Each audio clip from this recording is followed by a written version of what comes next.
La osmorregulación está determinada por la concentración del sodio. Esta regulación se hace en base a que tenemos osmorreceptores en el hipotálamo que van a hacer que se libere la hormona antidiurética, y por el mecanismo de la sed, que también hemos visto que se va a activar cuando haya un aumento de la osmolalidad plasmática. Se dice que para el mecanismo de la sed tiene que subir hasta 295 miliosmoles por litro de agua. Entonces, ¿qué cosas? ¿Por qué siempre estamos hablando de que tiene que mantenerse el equilibrio, el estado estable, en márgenes muy estrechos de variabilidad, 1 a 2%? ¿Por qué? Porque ya vimos también, y yo les comenté en clases pasadas, que estas variaciones más amplias van a afectar a las neuronas, al sistema nervioso central, y por lo tanto pueden producir efectos demasiado deleterios, como ahí dicen, ¿no? La concentración de sodio y una osmolalidad plasmática relativamente constantes son importantes para mantener el volumen celular de las neuronas. Si cambian bruscamente va a haber problema. ¿Y qué pasa? Y luego habla de osmolitos y regulación del volumen celular. También les comenté. Lo que pasa es que las células del sistema nervioso central se defienden y todo el medio interno contenido en nuestro cerebro se va a defender. Para eso tienen la capacidad de formar osmoles y diógeno, otros solutos que salen para tratar de mantener el estado estable a través de la membrana semipermeable de la neurona y de la barrera hematoencefálica. Y esos generalmente son solutos orgánicos como el inositol, los aminoácidos como la glutamina y la taurina. Ya sabemos también que juegan otros solutos como los que tenemos siempre, los iones sodio-potasio, ¿no? Siempre están manteniendo el equilibrio entre el intracelular y el extracelular. Pero aquí en este grupo de lo que viene a ser osmolitos y regulación del volumen celular, cobra especial importancia estos otros solutos que ya les he mencionado, que se van a generar pasadas las 24 horas de que se esté produciendo el problema de la osmolalidad, ya sea hiperosmolalidad o ya sea hipoosmolalidad. Muy bien, en el gráfico tenemos más o menos lo que pasa cuando hay un cambio rápido de esta osmolalidad, como vemos acá, ¿no? El agua filtrada forma la orina y es permanentemente reabsorbida, ¿verdad? Aquí tenemos, este es el medio, miren, acá está la sal, acá, y al añadir sal, que estamos viendo acá, aumenta su concentración en el espacio vascular. Entonces se libera la hormona antidiurética que va a inducir la reabsorción del agua, aumentando el volumen y reducir la concentración de sal, para tratar de regresar, como siempre decimos, al estado estable. ¿Qué pasa en un ajuste lento? El aumento del volumen de agua reduce a otra hormona, que es la aldosterona. Se bloquea la acción de la aldosterona, como hemos venido, y su función de reabsorción de sal se encuentra así bloqueada o frenada, perdiéndose sal por la orina que arrastra agua.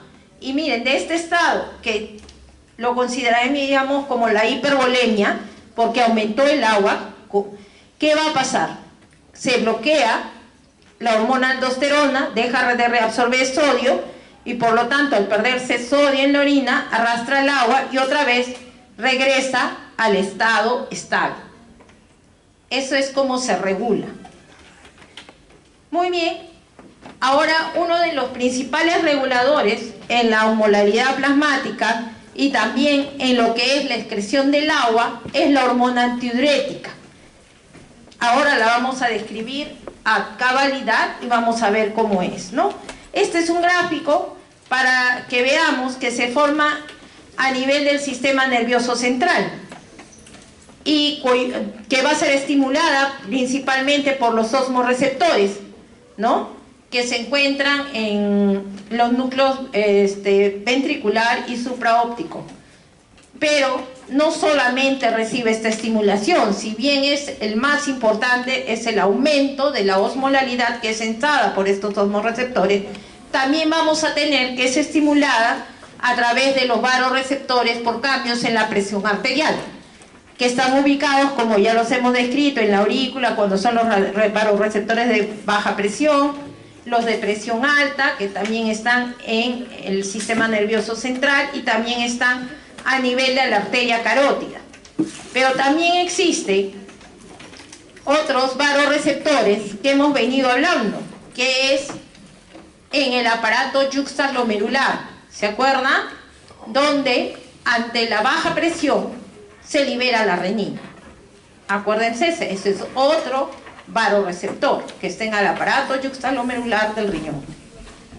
Muy bien, vamos a hablar ahora sí de la hormona antidiurética. Es la que regula el balance del agua y hemos dicho que se estimula por cambios pequeños en la osmolaridad de 1 a 3%, dice alguna literatura. ¿Qué va a ser su función? Regula la concentración y el volumen urinario, regula la homeostasis de la acetilcolina en condiciones normales.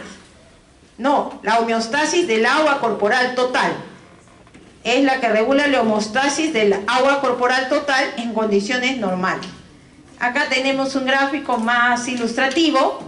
Miren, acá tenemos los núcleos paraventricular y supraóptico que van a liberar hormona antidiurética en forma de esferas, contenidas en esferas, que van a bajar a través de una red y van a ser puestas en la hipófisis posterior o en la neurohipófisis, que es donde finalmente se va a liberar la hormona antidiurética acompañada de la oxitocina.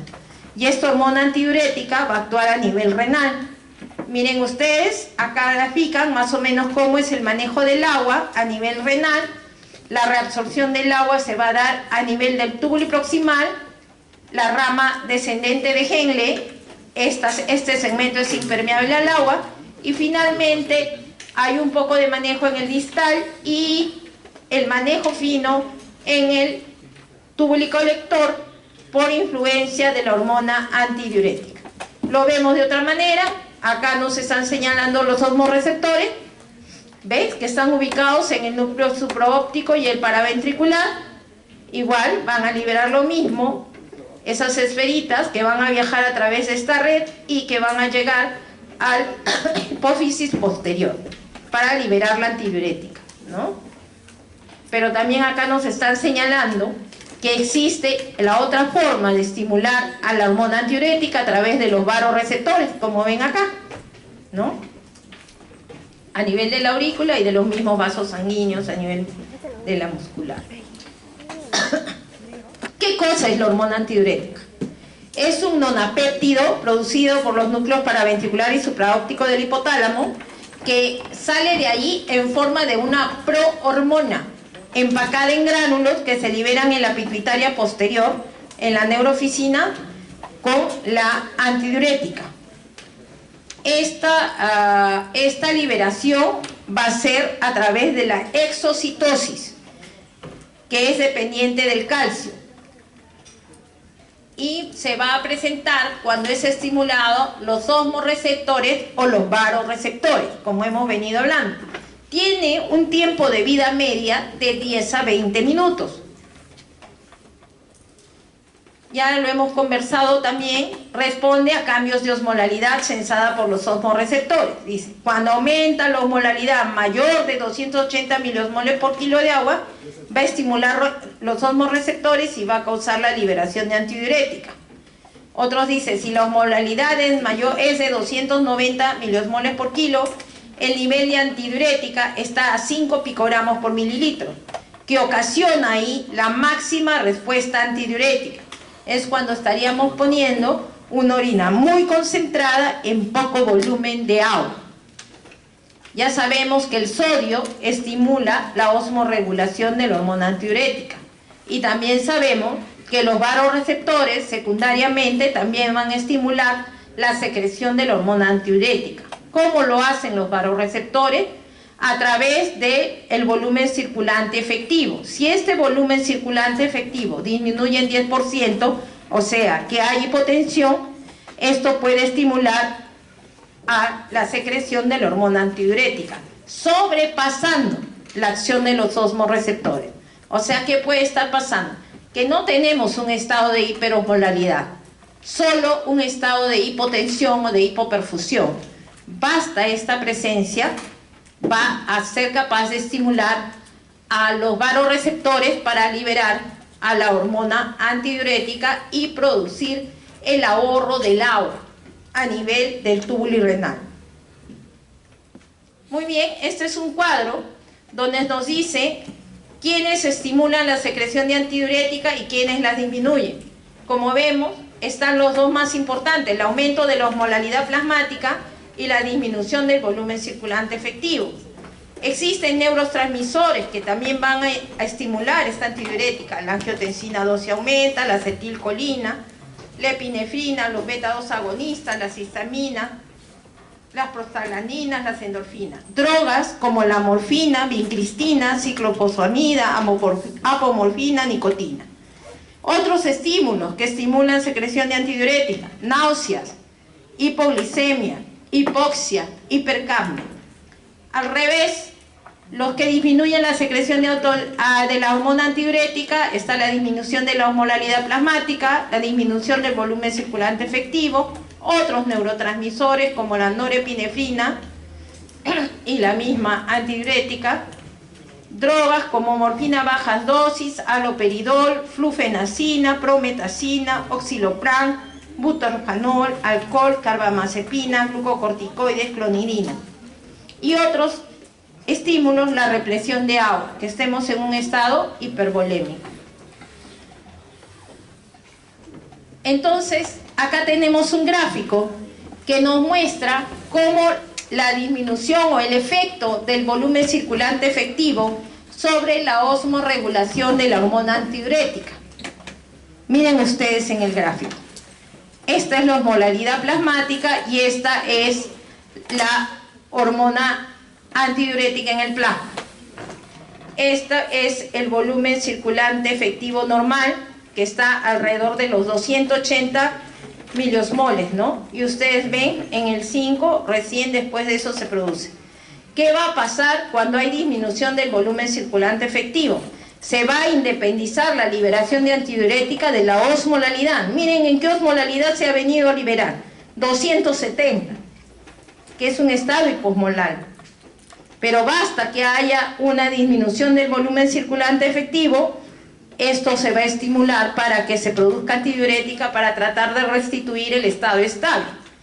Al revés, a pesar de que podríamos tener una osmolalidad importante, como 290, si hay un incremento del volumen circulante efectivo, como se ve aquí en la gráfica, va a retardar la acción de antidiurética, porque está expandido. Muy bien. Entonces ya sabemos, la hormona antidiurética es el principal determinante de la retención o excreción de agua en la orina. Tiene 3 receptores. El receptor B1, que induce vasoconstricción y liberación de prostaglandina y que está ubicado a nivel de todo el sistema vascular. Por eso es que cuando se maneja shock, una de las drogas que se puede usar como vasopresor acompañando a la norepinefrina o a la adrenalina es la antidiurética, la vasopresina, así se le llama, la vasopresina. No por su efecto para retener agua, sino para mejorar la presión a través de este efecto, a través del receptor B1. También existe el B1B o B3, que es un efecto de antidiurética hipoficiaria sobre la ACTH, la hormona de crecimiento. Y la que nos interesa siempre es el receptor B2. ¿Por qué? Porque el receptor B2 es el que está ubicado en el túbulo colector, en la membrana vasolateral del túbulo colector, y que es donde va a ejercer su acción antidiurética estimulando la adenilciclasa. Yo les traigo aquí un gráfico donde se ve más o menos qué pasa si no hay antidiurética y qué pasa si hay antidiurética.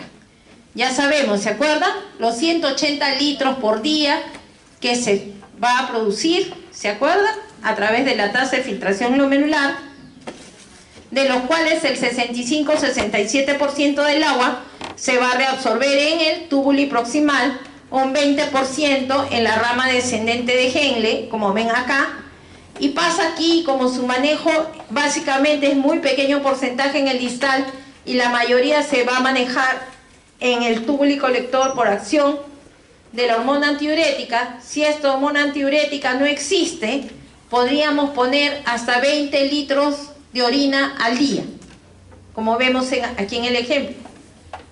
¿Qué pasa cuando sí está antidiurética? Miren, vienen los 180 litros, igual es la función a nivel del túbulo proximal, de la rama descendente de Henle, y aquí en el túbulo y colector está la antidiurética, que es la que va a reabsorber activamente el agua, y nosotros vamos a tener de 1 a 1,5 litros de orina al día. Esta es, por eso es que decimos que su principal función es la regulación del volumen de agua de la orina. Y aquí está, eso visto de otra manera, que es lo igual. ¿Qué pasa si es que no hay antidiurética? Como vemos acá, una diuresis normal, sale, no se concentra, miren.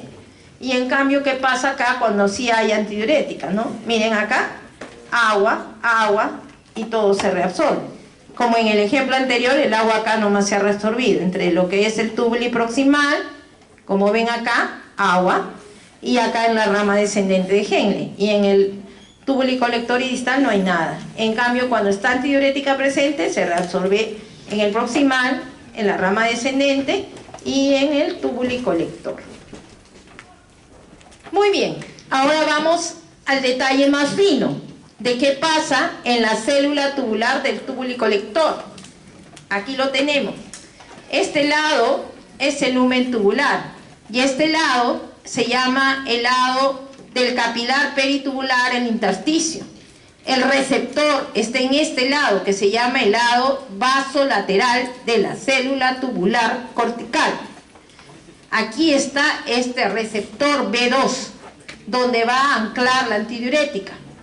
Esta antidiurética que actúa aquí va a tener que hacer, a través de una enzima, activa a la adenilato ciclasa o a la adenilciclasa, que con consumo de energía a través del AMP cíclico se va, que es una fosfodiesterasa, va a activar a las quinasas A para hacer los primeros mediadores de los canales de agua. Estos agréforos, como dice acá, vienen a ser los propugnadores de los canales de agua, que miren, desde el interior de la célula van a ir hacia el lado del lumen, aquí miren, y van a abrir los famosos canales de agua o llamadas aquaporina.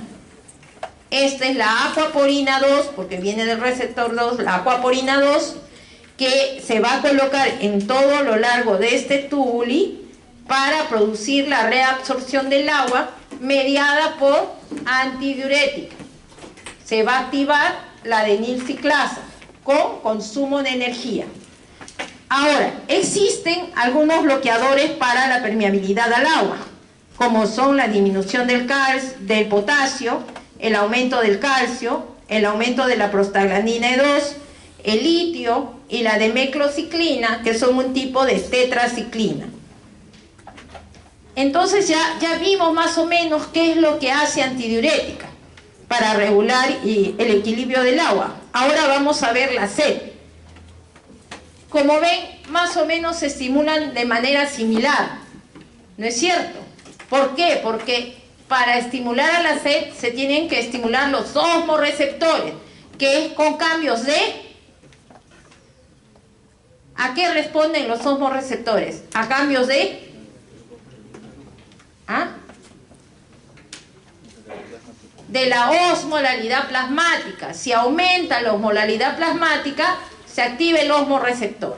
Y también será uno para liberar antidiurética y el otro para estimular la sed. Las neuronas que regulan la sed también están cerca. Estas están en el núcleo ventromedial y anterior del hipotálamo. ¿Se acuerdan? Antidiurética estaba en el supraóptico y el paraventricular. Ahí es que se forman las vesiculitas, donde se van a ir a través de una cadena hasta la neurohipófisis. Aquí, como que la sed se tiene que estimular con un puntito más alto que la osmolalidad para antidiurético. Se dice que con 295 miliosmoles por kilo de agua o una concentración de sodio de 145 miliequivalentes por litro a más. La máxima respuesta a la sed va a ocurrir cuando la osmolalidad llegue a 300 miliosmoles por kilo o un sodio en 148 miliequivalentes por litro. Y esto, si permaneciera, podría ser que consumamos 20 a 25 litros por día, si estuviéramos saladitos todo ese rato. ¿Ustedes han visto alguna vez consumir a personas mucha cantidad de agua?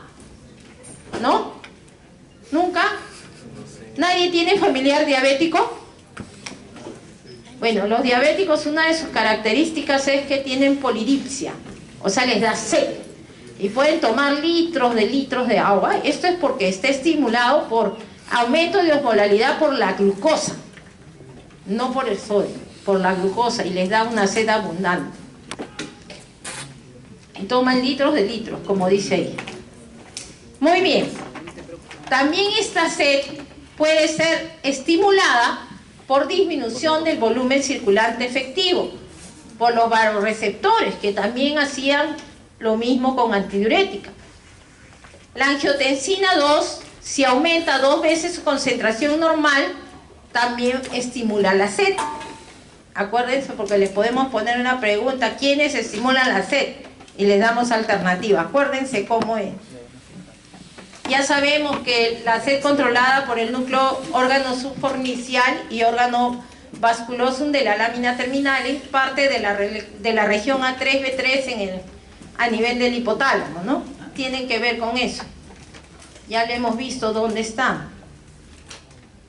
Y muy bien, acá les traigo una ilustración de lo que es la sed. Acá tenemos, miren, en este lado el sistema nervioso central, los receptores externos. Aquí tenemos la toma de líquidos, ¿no? Miren, se estimula ya receptores, en este caso, osmorreceptores. Están altos, el sistema nervioso central agarra y dice: oigan, tenemos sed. Y va a ir, y ¿qué cosa vamos a hacer? Vamos a tomar líquidos. ¿No es cierto? Que van a ingresar a través de la boca, por todo el sistema gastrointestinal, y estos líquidos van a distribuirse a nivel extracelular e intracelular, ¿verdad? Cuando tenemos estos líquidos en el extracelular, va a haber una señal química posible de la angiotensina 2, para que si todavía no estamos llenos, si todavía hay depresión, hay disminución de volumen circulante efectivo, va a estimular para que siga la sed, como está acá la flechita. Y otra vez va a ir a decir: oye, tenemos sed, toma agua, y otra vez se vuelve a dar el mismo sistema. También tenemos los vasoreceptores, ¿se acuerdan? Que están a través de la arteria carótida, de la aurícula, y que esto también va a ser un estímulo para que se secrete la sed, para que se estimule la sed. La sed hipovolémica, porque estamos deshidratados, también va a ser ese efecto. Después tenemos acá que dice una sed osmótica, las células osmorreceptoras. Esta es cuando aumenta el consumo de sal, ¿está bien? O cuando tenemos un osmol que ha aumentado, como la glucosa. Y vemos que van a ponerse en marcha todo este esquema para finalmente tener el sistema de saciedad. Si ya tenemos el sistema de saciedad, bloquea al mecanismo de la sed. Y como hemos visto durante toda la revisión de hoy, la clase, es que van juntos, se combinan la antidiurética con la sed, van de la manito, tienen vías parecidas, ¿no? Y entonces, ¿qué tenemos? Pérdida de agua o disminución de la presión, pero pérdida de agua, ¿por qué? Porque va a aumentar la osmolaridad. Cuando aumenta la osmolaridad, que es el estímulo primario, hay liberación de antidiurética con aumento de la reabsorción tubular de agua. Por otro lado, hay aumento de la osmolaridad y se estimula la sed, y esto aumenta la ingesta de agua. ¿Qué buscan ambos mecanismos? Diluir el líquido orgánico, ¿no? para regresar al estado estable, de tal forma que se inhiba la secreción de antidiurética y se inhiba la sensación de sed, ¿no? Eso es a grandes rasgos cómo se maneja cuando hay un aumento de la osmolalidad. Ahora vamos a hablar de lo que es la regulación del volumen circulante efectivo. Los cambios son sensados por receptores de volumen. Estos receptores, que ya hemos visto, activan una serie de efectores que van a restaurar la normovolemia, porque volumen circulante efectivo, como que hubiera disminuido la volemia o la perfusión. Y entonces lo primero que ocurre son variaciones en la resistencia vascular para tratar de mantener la buena perfusión. Eso significa que probablemente lo primero que haya es vasodilatación en los órganos centrales y vasoconstricción en la periferia para tratar de mantener la perfusión y la presión arterial. Es también variaciones en el gasto cardíaco y por lo tanto también excreción renal de sodio y agua, porque hemos visto que el volumen circulante efectivo también puede disminuir o puede aumentar.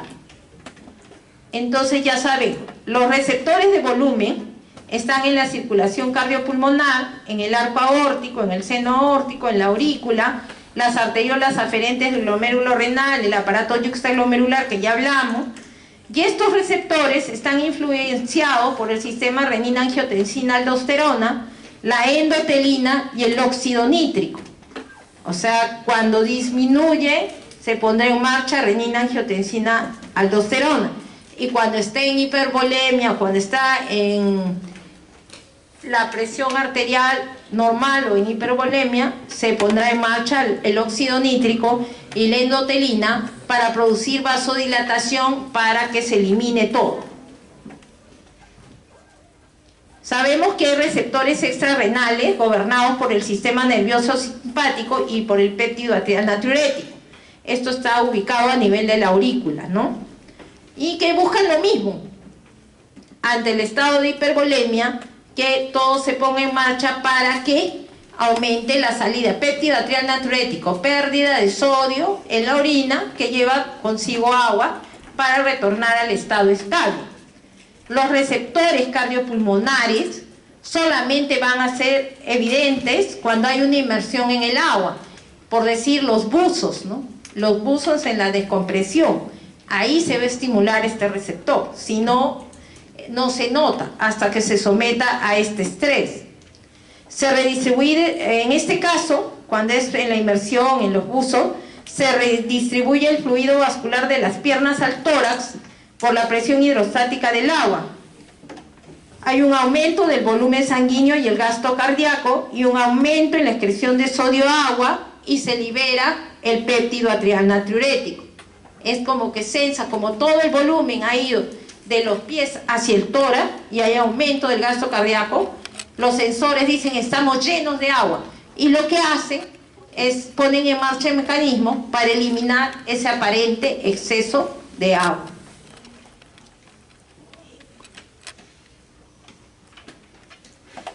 Muy bien, acá está otra vez esta gráfica, creo que ya se las puse en otra clase y ahí están otra vez los receptores de presión baja, los de presión alta, el arco aórtico, el seno carotídeo y el aparato yuxtaglomerular. ¿Qué pasa cuando disminuye el volumen circulante efectivo? El estímulo es la disminución del volumen circulante efectivo. Los receptores son los varoreceptores de presión alta y de presión baja, que van a actuar y que van a ocasionar un aumento de la liberación de hormona antidiurética, un aumento de la sed, aumento de la ingesta de agua por la sed, aumento de la excreción renal de agua y finalmente para tratar de una disminución de la excreción renal de agua para tratar de ahorrar el sodio, para que se mantenga la presión y la perfusión. Y este es otro sistema que también se activa con la disminución del volumen circulante efectivo. Es el sistema renina-angiotensina-aldosterona. La renina es una de las hormonas que está considerada así en la función endocrina del riñón. Ya sabemos que la renina se produce en las células yuxtaglomerulares de la arteriola aferente del aparato yuxtaglomerular, ¿no es cierto? Ahora, hay renina que se produce a nivel sistémico a través del hígado, que es el circulante, ¿no? Y el tisular, que es local. Finalmente, cuando la renina renal se libera, este angiotensinógeno que está inerte, que no tiene acción, va a convertirse en angiotensina 1 en el hígado, que liberó este angiotensinógeno. Esta angiotensina 1 va a ir a nivel pulmonar, donde por acción de esta enzima convertidora de angiotensina se va a volver angiotensina 2, que es la forma activa de angiotensina. Esta angiotensina 2, a través de sus fragmentos inactivos o activos, como ven ahí, va a ir a donde están los receptores de angiotensina, tanto a nivel extracelular o intracelular, y lo que van a hacer es la respuesta celular, que es la contracción de los vasos sanguíneos para tratar de mantener la presión arterial, siendo su efecto mayor en la arteriola eferente. ¿Se acuerdan? Ya lo vimos, en la arteriola eferente, para tratar de preservar la tasa de filtración glomerular. Tiene receptores también, puede ser inactivado, todo eso. Ya estamos acá. Ahora, una vez que se ha producido esta angiotensina 2, que es la forma activa, que hemos visto en la lámina anterior, su efecto sistémico, que es la contracción, la excreción de algunas sustancias, ahora vamos a ver qué hace a nivel renal, ¿no? Y a nivel de todos los órganos. ¿Y qué hace? Miren. Sale del aparato yuxtaglomerular, la renina, ya sabemos, con el angiotensinógeno del hígado, se vuelve angiotensina 1, por acción de este angiotensinógeno se vuelve angiotensina 1 por acción de renina. Esto se convierte en angiotensina 2, ya sabemos, vasoconstricción en los vasos sanguíneos. Por otro lado, va a estimular la sed y la hormona antidiurética a este nivel. Y en el riñón, en el túbulo distal, va a través de estimular la corteza suprarrenal, estimula la liberación de aldosterona, cuya función es la reabsorción de sodio y cloro a nivel de este túbulo y por osmosis de agua, y la secreción de potasio. Eso es lo que hace aldosterona, reabsorbe sodio y secreta potasio. Y en las circunstancias de regulación de la estabilidad ácido-base, va a eliminar hidrogeniones, ¿no? Pero todo este sistema, si ustedes se dan cuenta, lo que busca es preserva la tasa de filtración acá, glomerular, porque hace una contracción de la eferente, aquí. Se supone que como ha caído el volumen circulante efectivo, también se ha estimulado, ¿quién? Acá, el aparato yuxtaglomerular y el sistema de la mácula densa, que también hace reabsorción de sodio y agua a nivel del túbulo colector, del túbulo proximal, contorneado proximal. Igual se libera aldosterona, ya dijimos todo esto, y todos los mecanismos tratan de regresar al estado estable, que se vuelva a expandir el volumen y que se vuelva a restituir la presión arterial, ¿no? Una vez que ya hemos visto todo esto, ahora vamos a entrar a la parte final ya, que es la excreción renal de agua, ¿no? La excreción renal de agua no viene a ser sino como el balance del agua. ¿Cuánto ingresó menos las pérdidas, ¿no? Y eso es nuestra excreción de agua. Ya hemos hablado en la clase anterior del sistema multiplicador contracorriente, que es el que nos permite tener la orina máximamente concentrada, ¿se acuerdan? Por la hiperosmolaridad que se genera en la médula renal y que puede llegar hasta 1200 miliosmoles por kilo de agua. También intervienen en esta excreción renal de agua la hormona antidiurética. y decimos que a nivel renal 45% del agua se puede manejar a ese nivel. Si leemos otra literatura, señalan 65% en el túbulo proximal, 20% en el asa descendente de Henle y el resto que se maneja en el túbulo distal y en el colector.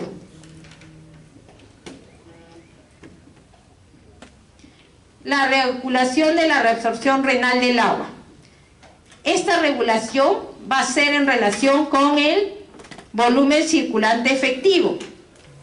Para preservarlo se va a usar el mecanismo renal a expensas de la concentración de solutos. ¿Eso qué quiere decir? Que si me falta, lo que va a hacer el riñón es reabsorber el cloruro de sodio. O sea, va a reabsorber el soluto y de forma secundaria también retiene agua y además pone en marcha a la hormona antidiurética. Y esta también reabsorbe el agua para tratar de mantener la homeostasis. Pero también la excreción renal de electrolitos es importante para que se puedan regular y estas se hacen de acuerdo a las necesidades fisiológicas. Y ahí tenemos los ejemplos: sodio, potasio, iones hidrogenión, calcio, magnesio, fósforo, ¿no? Cualquiera de ellos. Y esto es lo mismo que les expliqué en el esquema simple de lo que pasaba en el túbulo colector, en la célula tubular del túbulo colector. Aquí está un poquito diferente, así este lado vasolateral y así este lado está el lumen. Pero es lo mismo, miren. Acá está la adenilciclasa, el receptor B2 para la antidiurética, y cuando los canales de agua se forman para el pasaje de la célula hacia el intersticio o el capilar peritubular, tienen el nombre de acuaporina 3 y acuaporina 4.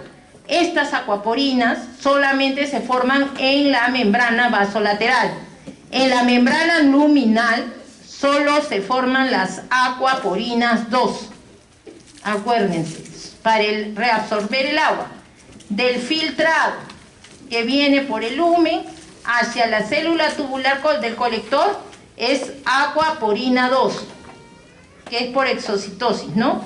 Miren, acá se empiezan a formar, acá está, miren, la adenilatociclasa, ahí se metaboliza, se hacen estos agregóforos que van a ser finalmente las acuaporinas, ¿no es cierto?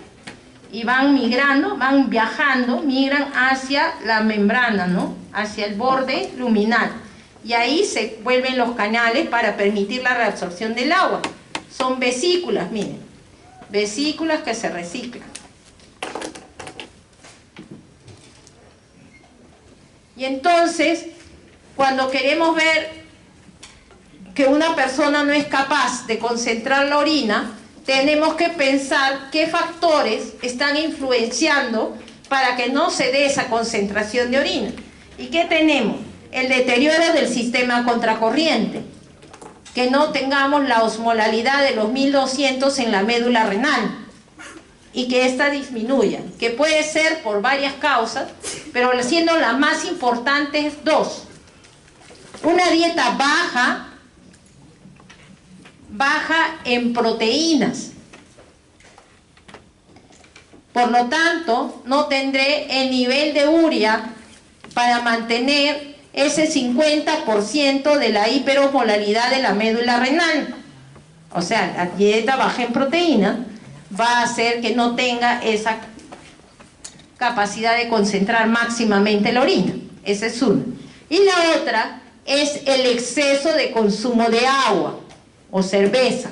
Agua sin sal, va a lavar la médula, entonces no va a ser 1200, va a ir disminuyendo su osmolalidad y por lo tanto no tienes capacidad de concentrar la orina. ¿Cómo se evidencia eso? Porque vas más veces a orinar, y la otra es porque orinas de noche. El riñón está preparado para dormir con nosotros,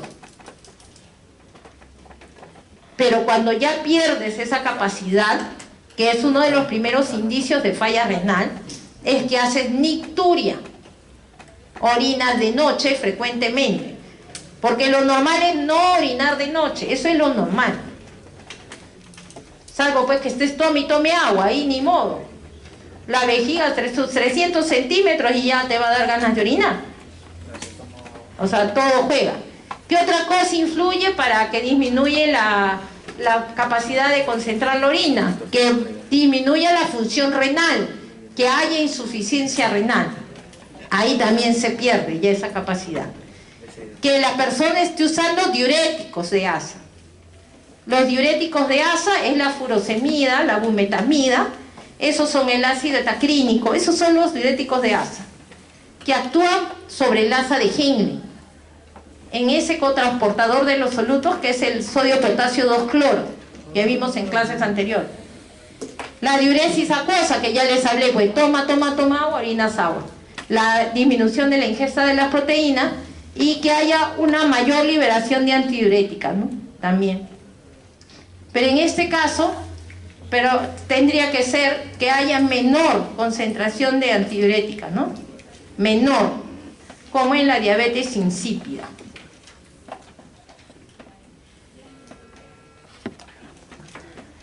Y seguimos con la función endocrina del riñón, y ahí tenemos más o menos qué cosas más. El riñón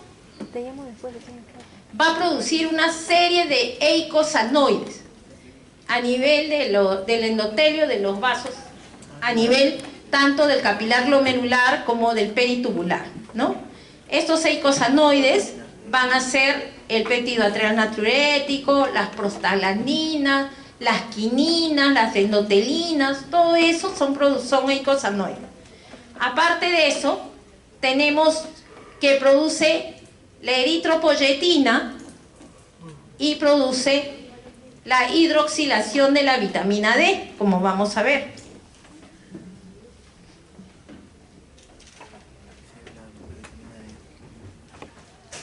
Primero nos han puesto el péptido arterial natriurético. Esta se va a producir en la aurícula y lo que hace es vasodilatar directamente y disminuye la presión arterial, aumenta la excreción urinaria de sodio y agua. En el riñón incrementa la tasa de filtración glomerular y disminuye la reabsorción de sodio en el túbulo y colector medular.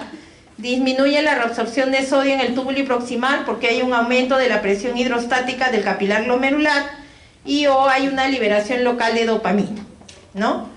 Hace todo lo contrario, es como se libera cuando estamos expandidos, cuando estamos llenos de líquido, de todo. El control de la secreción, por eso les digo, es la expansión del volumen, censado por un incremento en el estiramiento auricular, ¿no? Estamos muy llenos de agua, de líquido, entonces estira la aurícula y le da la orden, libérate péptido arterial natriurético, y hace todo eso que vemos ahí, que es todo el efecto contrario cuando disminuye el volumen circulante efectivo y produce vasodilatación y aumenta la excreción de sodio y de agua para regresar al estado estable. Se aumenta la presión del llenado cardíaco y se contrarregula con el sistema renina-angiotensina-aldosterona, porque justo hace el efecto contrario, ¿no? Ahora sí. La eritropoyetina es una hormona de naturaleza proteica que condiciones fisiológicas es sintetizada en el riñón. Dicen a nivel del endotelio, de los capilares glomerulares y de los capilares peritubulares. Incluso dice a nivel del intersticio. Preciso, exacto, no se sabe. Eso es la verdad. Su función es la estimulación de la médula ósea para que se formen más glóbulos rojos. Y su estímulo es la hipoxia. Sensa que hay hipoxia y se inicia la liberación de eritropoyetina a nivel renal, que va a actuar a la médula ósea para mejorar y aumentar la génesis de los glóbulos rojos. Luego, aquí tengo una figura, creo que es la estimulación. Ahí está, ¿ves? ¿Ven? Regulación de la eritropoyesis, disminución del oxígeno, hipoxia, y como vemos, a nivel de los vasos y a nivel del riñón, se va a liberar la eritropoyetina, que va a actuar sobre la médula ósea con aumento de los glóbulos rojos. ¿Y qué persigue? Que aumente el oxígeno. ¿Se acuerdan que el estímulo fue hipoxia? Entonces forma más glóbulos rojos para llevar más carga de oxígeno y con eso para su producción. Por lo tanto, cuando hay falla renal, los pacientes que están con insuficiencia renal tendrán anemia, porque disminuirá su producción de eritropoyetina. Luego tenemos la función de la vitamina D. La vitamina D circula en forma de colecalciferol, así no es activa. La forma activa de la vitamina D se hace gracias a la hidroxilación que va a haber en la parte cortical de los glomérulos. ¿Ya? Ahí, en la parte cortical, se va a producir una enzima que va a hidroxilar a esta vitamina D y la convierte en 1,25-dihidroxicolecalciferol, también conocida como calcitriol. Y este calcitriol lo que hace es potenciar la acción de la paratormona para la reabsorción a nivel intestinal y renal de calcio. Eso es lo que hace la vitamina D, además de que el calcio pase al hueso también, ¿no? Tiene que ver todo con el metabolismo óseo. Por eso es que el que tiene insuficiencia renal tiene una enfermedad metabólica ósea, justamente porque pierde esta capacidad de hidroxilar a la vitamina D. Y también sufre acción de paratormona, porque paratormona también actúa a nivel del túbulo proximal. Esas son varias, también tienen que ver con la vida sexual, por la producción de la testosterona, indirectamente también con la hormona de crecimiento y también con la regulación del calcio y fósforo de los huesos. Ya la renina ya lo vimos. También tiene que ver con algunas cosas de la fabricación de la sangre y factores de coagulación para su activación, ¿no? Pero son ya funciones mínimas. La otra función que encontré es la de la trombopoyetina, que básicamente está relacionada con la inmunidad, que también se va a hacer en el riñón. Y ya estos son todos los eicosanoides, la endotelina, ya que es también producido por las células del riñón y regula la resistencia vascular, modula el transporte de solutos y fluidos y regula la proliferación celular y acumulación de la matriz extracelular. Ya hemos hablado del óxido nítrico. Este es otro, hemos hablado del péptido atrial natriurético. El óxido nítrico es un potente vasodilatador, su tiempo de vida es corto, ejerce efectos locales y transitorios, tiene 3 isoformas que son expresadas en el riñón. Sus acciones son regular la hemodinámica renal, modulación del transporte de fluidos y electrolitos y regulación del daño en la respuesta a una injuria. Se supone que es como el protector del riñón. Va a salir cuando hay vasoconstricción de cualquier causa. Pero su problema es que tiene un tiempo de vida corto, rápidamente superado. Y bueno, y hasta ahí hemos llegado en la clase de hoy, hablando de todo lo que es